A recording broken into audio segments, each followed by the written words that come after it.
So yeah, so I know we're on day 27 and I'm kind of hoping that you've done a few of these so far, so you'll have heard me say this a couple of times, but it really is important as you're letting your body warm up and open up and things, that you just use this time to work on the timing between pushing with your feet and your hands connecting the handle to the machine, okay? You want both to happen at the same time. What you don't want is to come in and push first and your backside goes escaping away from you, or pulling from the front and you can't get any leg power in there at all, okay? So push with straight arms and a forwards tilt. At the same time your hands connect, and that's how the power gets into the machine and surges in, floods in from your feet. So as you increase your power, which you can do now, you should feel like you're hanging off the handle slightly as you push that power in. Don't take it up too intense. I want you to hold around about 2K plus 18 if you have a 2K training pace, or around about 5 out of 10 effort, which I know means absolutely nothing. So I want you to just imagine you are walking up a constant flight of stairs. So you know your heart rate would be going up, you know your breathing rate would be going up, but it doesn't feel like you're running a marathon. And this is round about the pace or intensity feel that you'll do the 2K18 starting point from today, okay? It's kind of 5 out of 10 effort at 18 strokes a minute. One more stroke here. Let's put one foot on the ground. Whew. So yeah, so if you're rowing that at 20 strokes a minute with me, when it comes to doing the main row, start your 18 strokes a minute, either around that pace or maybe a couple of seconds slower. And then as you go up to the 20 strokes a minute in the main set, go 3 seconds faster, 3 seconds faster again for the 24s, and 5 seconds faster for the 26. Change feet. And then of course, as you come back down the other side of the pyramid, you then slow down 5 seconds, 3 seconds, 3 seconds. But then that 2 minutes at the end, that's when I want you to try and go fast, okay? Don't like headless chicken, try and just sprint to the end, but really take a controlled stroke rate up, okay? Right, both feet back in, tighten those straps, legs straight, and then row with your back and arms. So swing over your back, pull in your arms, out with the arms, rock forwards with the back. Simple. Swing, pull, push, rock. Swing, pull, push, rock, okay? The important part here is that swing is what happens first. So you get used to taking up that first initial tension with the back rock. Last one there. Let's roll to the front. Arms straight, forwards tilt, and just press out from the front, but not too powerfully. I want you to concentrate on holding this forwards tilt and arms straight as you drive with your legs.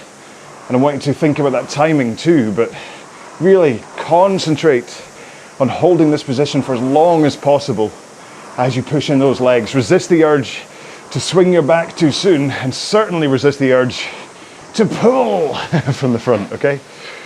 There we go, we're all done with the warm-up. So yeah, so just a brief reminder, you're starting that 18 strokes a minute at round about that 2K plus 20 pace, 5 out of 10 effort, then you go 3 seconds faster, 3 seconds faster, 5 seconds faster, then you go 5 seconds slower, 3 seconds slower, 3 seconds slower, and then that last 28, take the stroke rate up and take the pace up for those last 2 minutes, and this should be an incredible workout. But I'm gonna do exactly what I've been doing so far. I'm gonna replay the video that I shot in 2021 for this. I will see you in half an hour for the cool down and some stretching. Right. Let's get into this. It's a great row, this one, and because we're changing every 4 minutes, this half hour just goes and fast. Once you got to the 26 strokes a minute, the intensity does obviously rise, but that's what makes today's session a mid-tier rather than a bottom tier or a top tier, okay? But I'll talk to you more about this in the main row. No point me letting you cool down while I talk to you now, is there? Okay, you ready for this? Cool, let's go then. In 3, 2, 1, and we're off. So 18 strokes a minute at 2K plus 20 to 22. Now, when I do this pace range, I quite often just like to start rowing and see what my body kind of falls into. There are days when I feel a little bit tired and my body will naturally just kind of sit down at that plus 21, plus 22 at 18 strokes a minute. But then there are other days where, even like today, I seem to be rowing at plus 19. Let's slow down a bit, there we go. Where I just slide straight into plus 20. And often, it's a good idea doing it that way around. Let your body decide for you, rather than holding yourself back with any kind of negative, tired thoughts.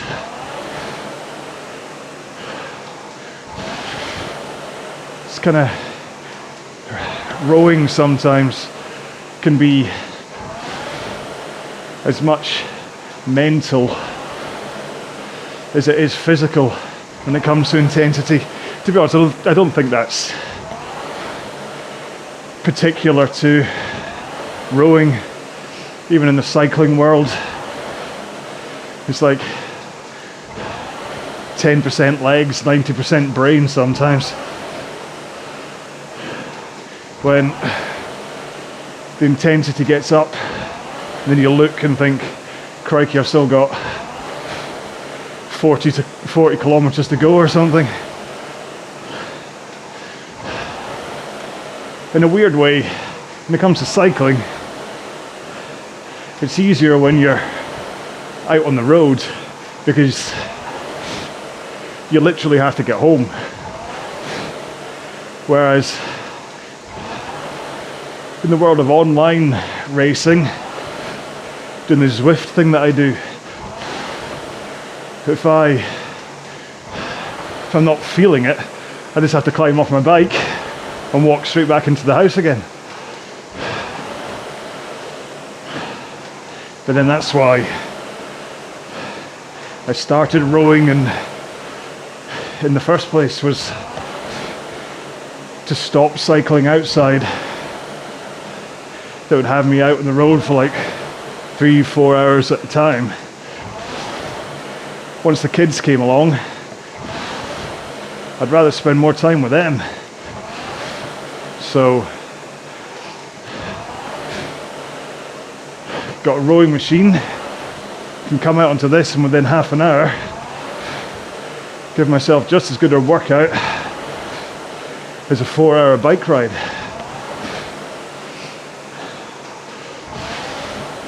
And then I was lucky to see the community of Concept 2 rowers, and that then opened up my entire world.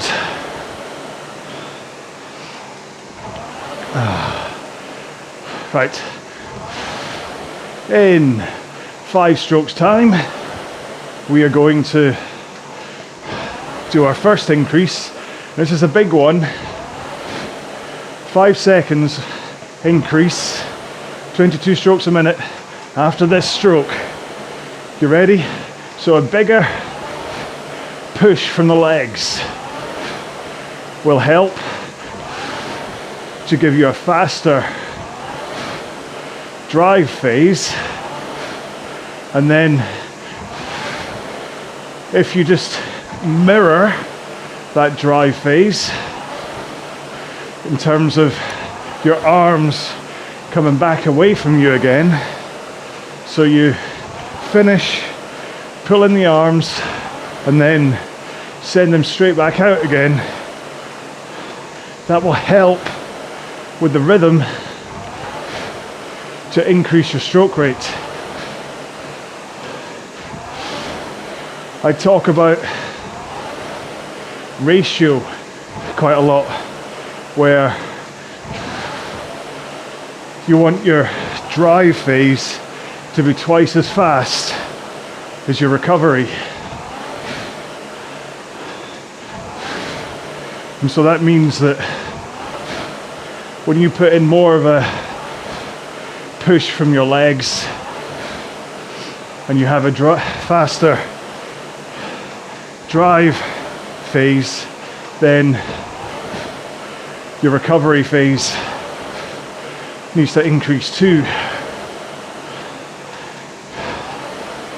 And like I say, you can help that by using your arms away to be the trigger to increase your recovery slightly. But you still want your recovery phase to be the longest part of the stroke. After all, if this was a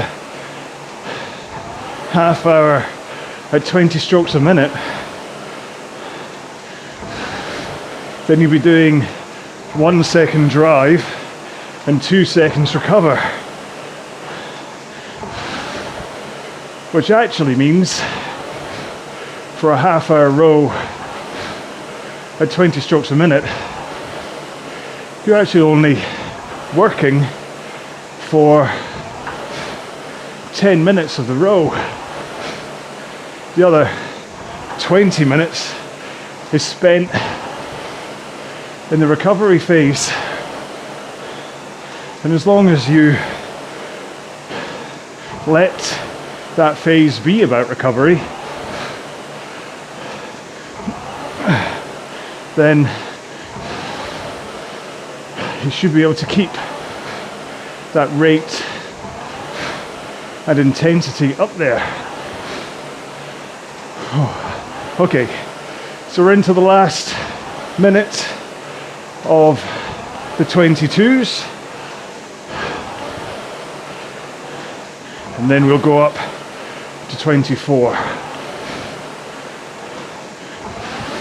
Oh, I think I was a bit previous there. Hit 23 for a couple of strokes. Naughty. So again, just a tiny, because this is just a 3 second jump rather than 5. You just want to increase your leg push a little bit. More force, faster drive. In 2 strokes time. One more. Here we go. 24 strokes a minute.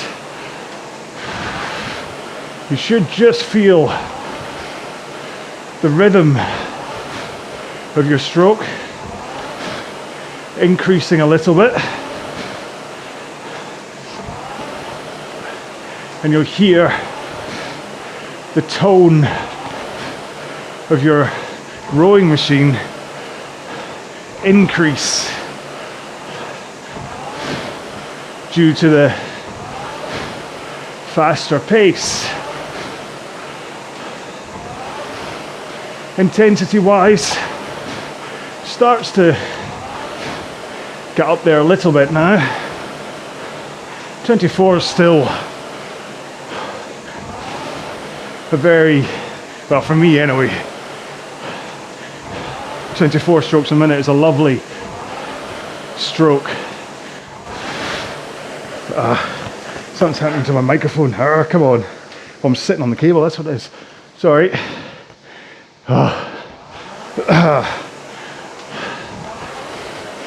And it's a rhythm that, for me, just everything falls into place for a 2K plus 12 pace.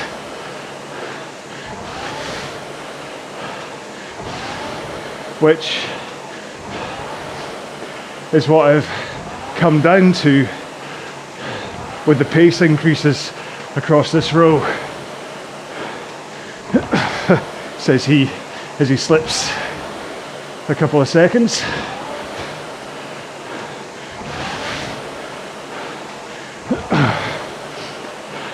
So as we get through these faster intervals, it does become a bit more important that you get that power into the machine efficiently through that hang off the handle. Actually, to be honest, even down at 18, if you want to hit the right pace, you still want to get that hang off the handle. But if you don't feel that the drive, or certainly the first half of the leg drive, has you feeling like you're hanging off the handle with the force just going in because you're braced against the handle rather than pulling against it with your arms, then it's a good idea to start looking at your body positions. Okay, 8 strokes to go. And then we're up to 26. 2 more. 1 more. Here we go. Just push a little bit harder with your legs, and that should give you that pace increase and the faster drive phase. But really do think about getting those hands away nice and smooth but fast. You want to finish as you pull in the handle at the back of the stroke, and then the pace you pull it in at, you should send the handle straight back out at again, and that will trigger the forward lean as you tilt over your hips into that 1 o'clock position into the front of the machine.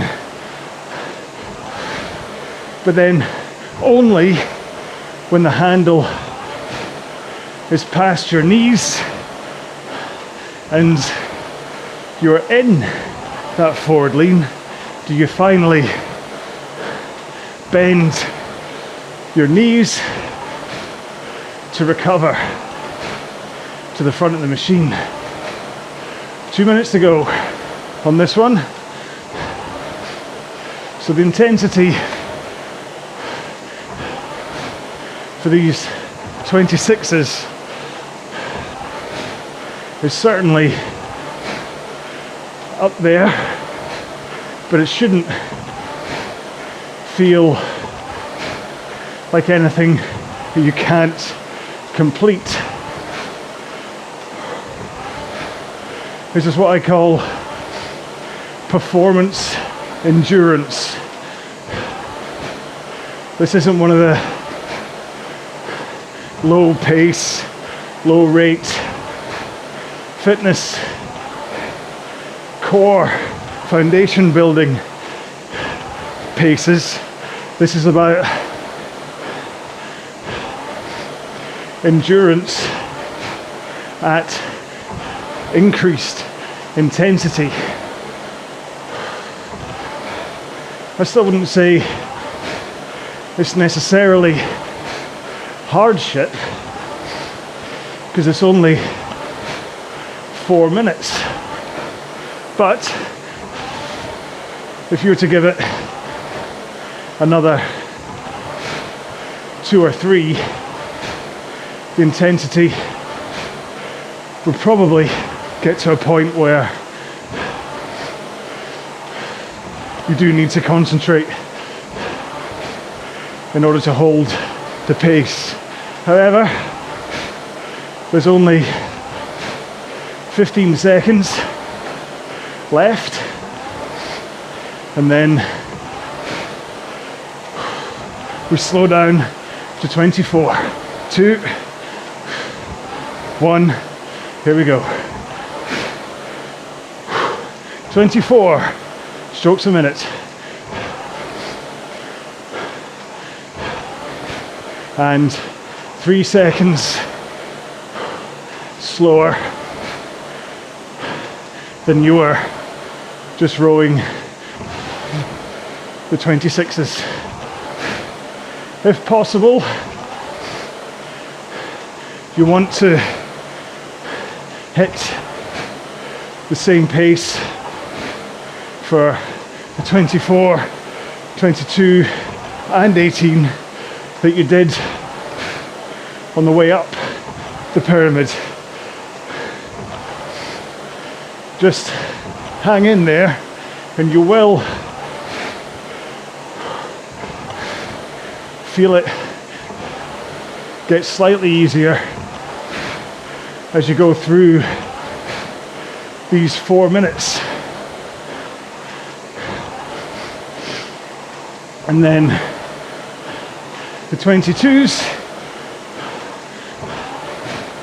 will be very welcomed, as will the 18s. And then the final 2 minutes at 28 is just, you'll have a blast. Now, I mentioned the importance of the hang. I didn't really explain it or how to do it. And the key is to get into the right position at the front of the machine for when you start the stroke. And that right position is a forward lean into the front, tilting over your hips so that your shoulders are past your hips. You want to slide far enough for your shoulders, your shins, shins to be in a vertical position. So make sure to try to get forwards enough, because if you don't quite get there, or if you go way past vertical, you don't quite have the body angle for the hang off the handle. Then arms straight might help to have a slight outwards rotation of your elbows to lock in your lats and lower your shoulders. But the important part is that your arms are straight and relaxed, including your shoulders. Okay, 5, 4, 3, 2, 1. down to 22s, and another 3-second decrease in pace. And so a lighter push with your legs should put in less force into the machine and help you slow down the stroke rate too. And do notice that I say right from the start that everything is about the amount of push you put from your legs. I'm not talking about pulling harder on the handle. And that's kind of where this idea of the hang comes in. That when you start the stroke with that forward lean, shins vertical, arms straight, and push your feet into the machine,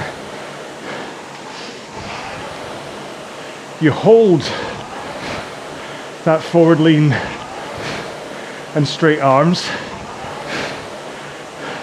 to let the power surge up through your body, up through your back, through your arms, into your hands, which are just hooked over the handle.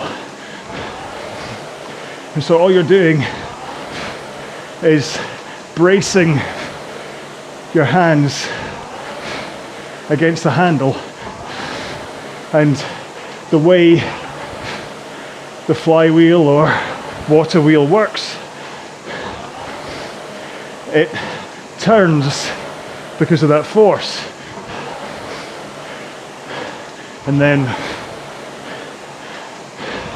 you go backwards as a result. But think about pushing the machine away from you rather than thinking about sending yourself backwards, and that will help you kind of lock in that forward lean and straight arms to get that hang off the handle.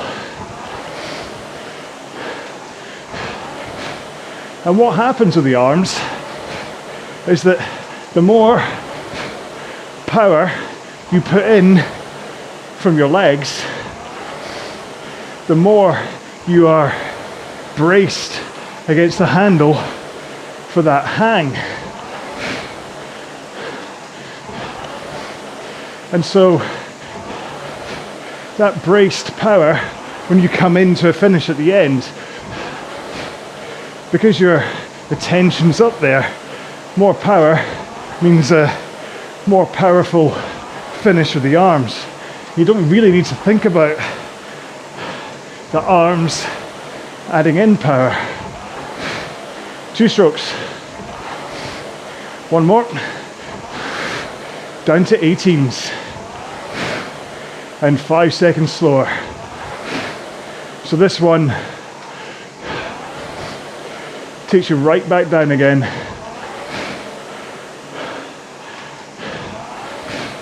A chance to just have an active recovery. You won't recover much, but because the intensity has dropped, by the time you get to the end of this last 4 minutes, and you're ready to go into that last hard 2 minutes, then you will have the energy and power to give. Even if you are feeling fatigued right now, that 2 minutes at the end is still there. I said before about there's always room for dessert, which means there's always room for a sprint at the end. I remember when I won silver at the British Indoor Champs, I was 500 meters to go in third place and feeling very sorry for myself. Tired, lackluster, and just kept telling myself it wasn't my day. But then I heard the announcer say something along the lines of, "There's no way Stevenson can catch the Spaniard in second place. He'll have to settle for third." And my friend Luis was cruising along in second. There's 500 meters to go. And I just went, okay, time for dessert. And surprised myself by how much energy, how much power, how much fitness I actually still had in me that I was just talking myself out of. And so, although I already said I won silver, so I've spoiled the outcome of this story, but I picked myself up,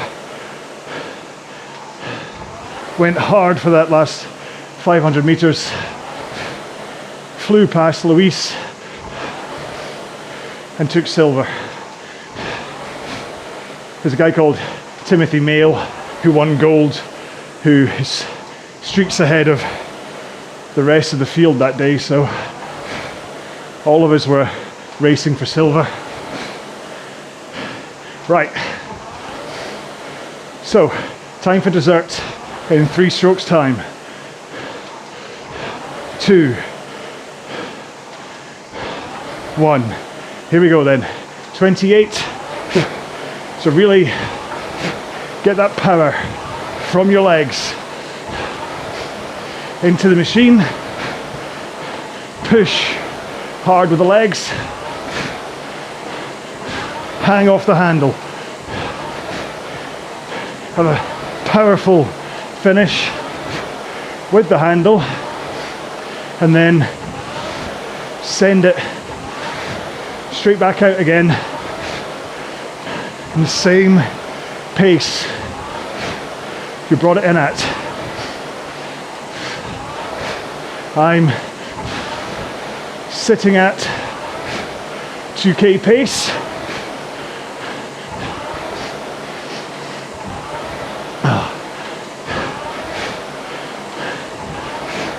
Remember, get those elbows through your sides, wrists flat.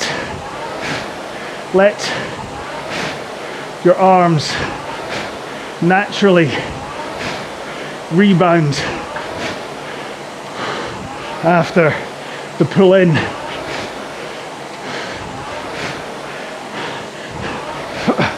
Don't be tempted to overlean at the front in search for more length.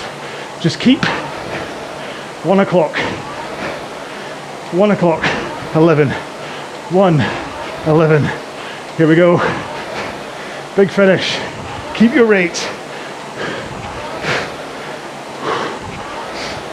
And push harder with the legs. 2 more. 1 more. Good job. How did I? I'm interested in that last 145.2 for that last one, which is 0.2 slower than 2K pace, but I'll accept that. Well, that was fun, wasn't it? Oh, those 2 minutes at the end, man, they just, I mean, the 26 in the middle, you think, oh, this is great, got a great workout, I get to cool down, but those last 2 minutes, especially from that 18 where everything's starting to settle down a little bit, and then you suddenly ask your body to go up, it's just such a good row. It's one really to come back to. If you're stuck and you're like, I want to work hard, but I don't want to work that hard, I want to have moments, it's a perfect row. Okay, so let's get into a 2 minute cool down. Yeah, hopefully we're all recovered, backside wiggled and whatever, so we're comfy on the seat. I'm going to do this at round about the same pace as the warm-up, and then just gradually slow down, okay? So here we go, in 3, 2, 1, and we're off. Oh. Oh. Hopefully I can make it to the end of the video today. Last night was the comeback gig of the band that I used to play in 30 years ago. And my voice is absolutely shot. I feel like I'm speaking through gravel. I was driving, so it's not like it's not alcohol related or anything, but I think just shouting above the music and singing in the band and stuff. Got a little bit of a hoarse throat. There's a tiny little horse in my throat. Anyway, so today's row, it's a little bit of a shock to the system, must be said, but it's one of the good things about structure, about doing something like this, whether it's a training plan, whether it's just a series like this, or who knows, if you have basically an appointment every day to do exercise, you kind of bought into something, whether it's like literally money-wise you bought into it, or whether it's just the ethos of something like this 30 days thing. If you have a plan to row every day or to know when you're going to do things, it keeps you accountable. It makes that you can't just wake up and go, I'm not going to do anything today.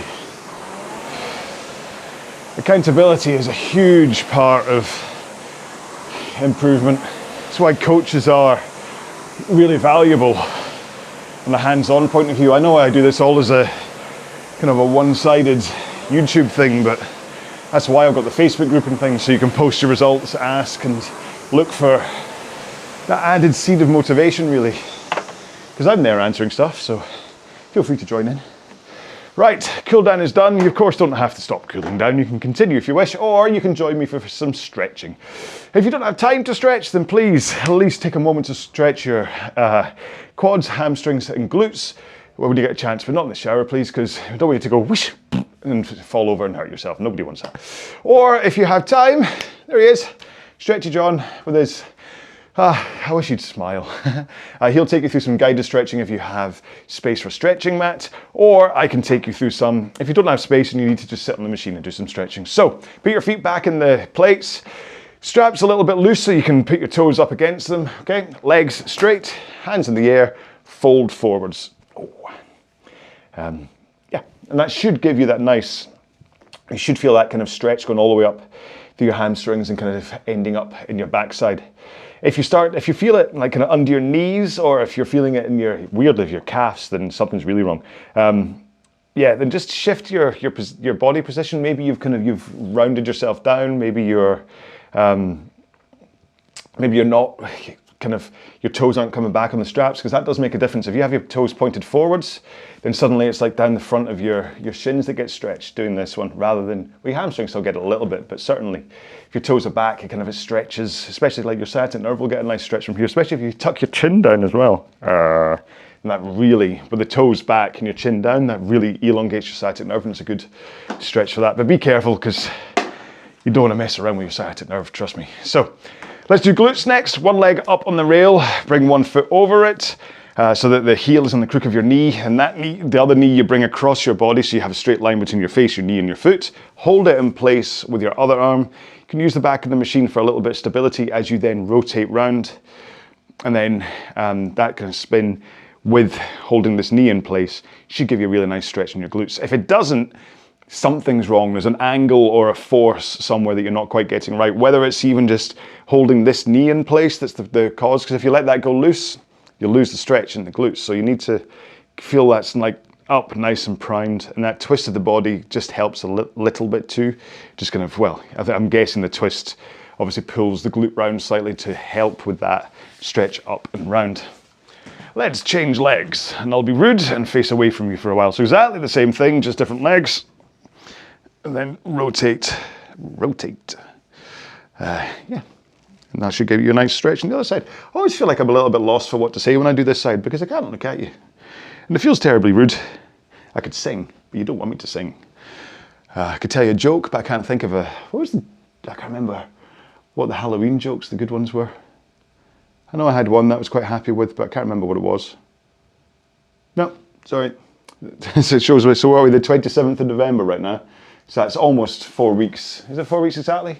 No, it's Monday was since Halloween. Can't remember any of the jokes that all the kids came in and told me. Oh, I do like the, what do you call a fish with no eyes? Fish. But that was last year's joke. Let's do quads next. So stand next to the machine. You can rest one hand on the monitor if you wish. Flick one foot or your other foot behind your body, and then hold your heel up against your backside. And then just give a little bit of a pull on your foot to just kind of create a little bit of tension through that leg into that quad and give it a good stretch. Today's workout, especially because you're going through that kind of variety of paces and the variety of stroke rates, your quads will actually take in a surprising amount of hit, because that's kind of what you're using quite a lot of the time to attenuate. Let's change legs, or at least that's what kind of controls the power and the stroke rate and things, is how much of a push you're putting into the machine.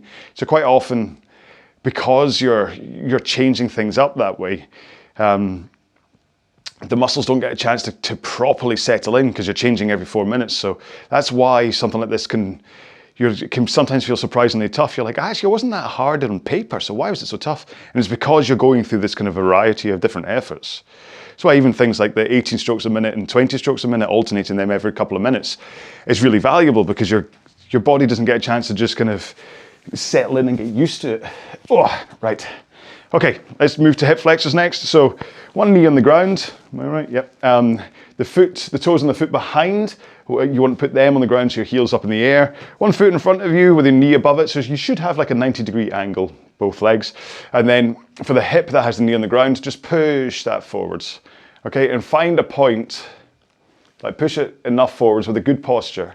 And it should then be a point where you just feel that kind of resistance, that stretch, that zing that happens into your muscle. If you don't go far enough, if you're just going to go, and you don't feel it, then it's not really doing anything. The hip flexor is quite a kind of an annoying muscle to stretch, because you have to get it right. You have to really just kind of ease yourself into it, and then just feel it kind of start to stretch. I mean, I know I was doing a tightening motion with my hand, but it's that kind of like, oh, I'm getting stretched. Okay, so really, if you think you have to stretch your hip flexors, stretch them properly.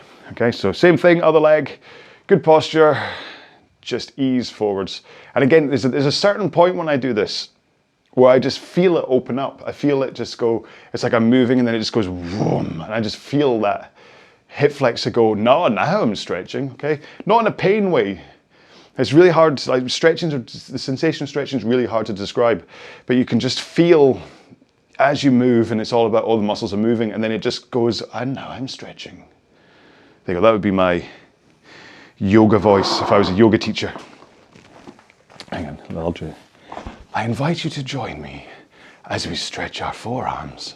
Put your hands together in front of your face. Push them together. Bring them down in front of your body, continuing to push together. You will feel your wrists stretch, and your forearms will spread that surge of a stretch as you keep those forearms parallel to the ground and your fingers are pushing together and stretch. I'm not entirely sure who I sound like At one point I thought I was like a baddie from Star Wars, then I suddenly kind of lilted into Chris Helmsworth. But it helps that I've got that little bit of a gravel to my voice today. Welcome to the AMSR RowAlong. Maybe I should do that. Just a video of just me breathing heavily. I bet you that happened. No, my luck, that would be the one that I'd get blooming loads of views for. Oh, didn't his shoulders. Yeah, people tuning in to listen to me breathing heavily while rowing. It's like, oh, I don't care about his RowAlong, we just want to listen to him going. It's strange. I mean, listen, I'm the first to say that the internet and YouTube is a wonderful place for what people want to watch. I mean, look, case in point. But some of the stuff that people want to, even, actually, I'm not even talking about the AMSR and whatever. It's like the kids' toys things. I mean, my kids are, now that they're older, they don't do it as much, but they used to watch like videos of people just like unpacking Shopkins and things and then playing with them. Hello there, I'm here, I'm a so-and-so, I'm a strawberry, let's play. And they just sit there and watch them. Change arms for the shoulders, sorry. I didn't even say what we're doing. So bring your arm across your body, hold it in place with your other arm so you get a nice little stretch into your delts. Yeah, we probably ruined our other arm because I didn't tell you what to do, but yeah. But then, you know what? If this is entertainment, the problem is when people are just looking for that kind of like, I need to be distracted every 7 seconds. You know, there's a thing, you know how everyone says that, oh, he's got a memory of a goldfish. They've actually done studies now, whoever they are, have done studies to show that goldfish now actually have a slightly longer memory span or attention span than people. So now goldfish say, oh, you've got the memory of a human. See? This is all because of everyone needs it to be so quick and fast. Everything has to pop around. We're going to move on to biceps now. I'm going to continue this rant for one thing, but we're going to move on to biceps next. So hands behind you, whee! And then rotate your thumbs outwards and that will stretch the long head of your biceps, okay?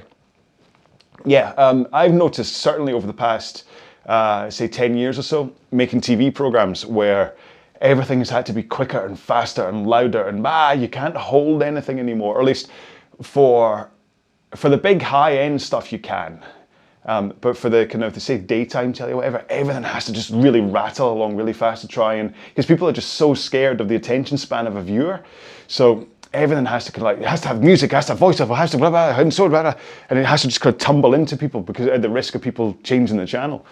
It's a little bit of a shame from my point of view making TV programs. Right, hand in the air, down your back. Okay, you see what I'm doing? So your elbow is now kind of straight in the air, but not quite. So use your other arm to then just help it back, and that should give you the nice little stretch to the triceps. I apologize that today's been a little bit of a kind of another stream of consciousness in my head of just kind of talking to you about stuff. But again, I'm kind of hoping that for a lot of you anyway, with this being the 27th row of the series, you've been through my stretching and whatever enough that you can kind of follow me along. And I know that there's going to be a few people that this is the first time that you've done a row along. And so I apologize for you if you're like, hang on, can you tell me more about the stretching thing? Yeah, I'm sorry, I usually do, but what you'll find, if you're new to the channel, what you'll find is that sometimes I'm very kind of on point and like, right, today we're going to row and this is what we're doing and body angles, yes, and stretch this muscle and move this here, and Whereas other times I just kind of, I'll just start talking about stuff. And to be honest, if there is any value to my channel at all, I think that's it. It's that I'm not this kind of uber professional